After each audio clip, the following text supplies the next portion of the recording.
right, so down here in my basement, I kind of inherited a bunch of problems, if you will. I have inherited so many paint cans. I know a lot of you homeowners end up with every paint can from every room that has been painted. Sometimes you don't even need it, but you hold on to it for God knows what reason. Sometimes you change the paint completely and you still have ancient paint. So I do need to get rid of that.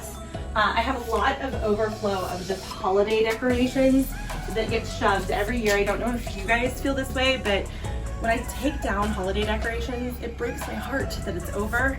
So I follow the path of least resistance and shove them into boxes, not even knowing where they are.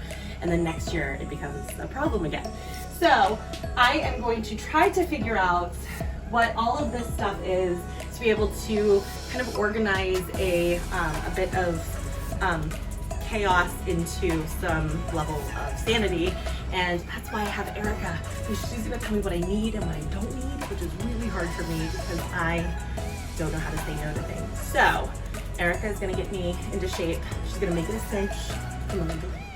Hello guys, it's Melinda Lynch on this episode of Tidy Up Tuesday.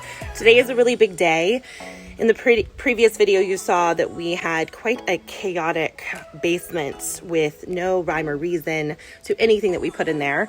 And we brought in our organizational expert, Erika. She came in and gave us some very constructive advice about where to begin to start to get a more streamlined, less chaotic lifestyle, starting from the bottom and working our way up. So step one is I'm going to go down to the basement today and unpack everything that we have down there.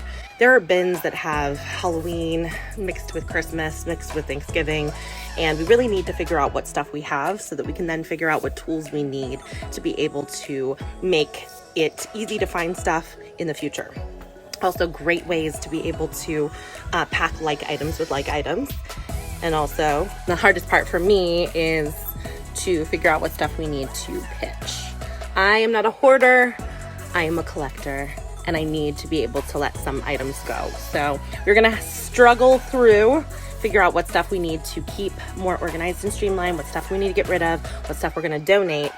And then once we make the piles, we'll go shopping for the correct storage items, and then we'll let you know how things go. Stay tuned.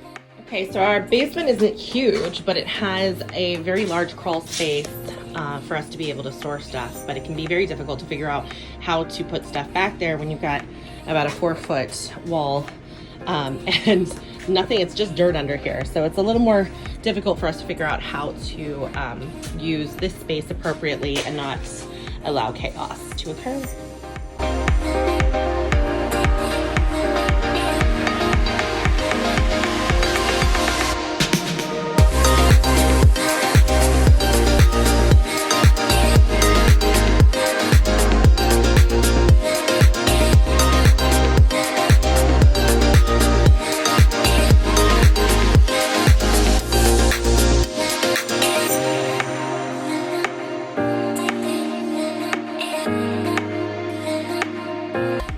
You know, the best part of organizing is when you find your husband's yearbook and you get to look at his senior picture you never knew existed.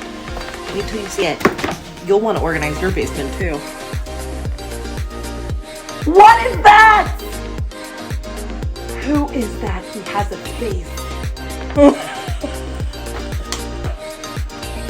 So here are our piles. We have Christmas designated in this area. We have garbage, which you guys will be really proud of me, how much garbage that I was able to get rid of. And then what I think is really funny is all of these boxes were full of just random things that we ended up not needing. So they're all empty. So now we have some great resources for how to best organize the rest of the stuff. Halloween is over there, Easter's over here, and we have a donate pile. So excited to have gotten through our initial stage of organization.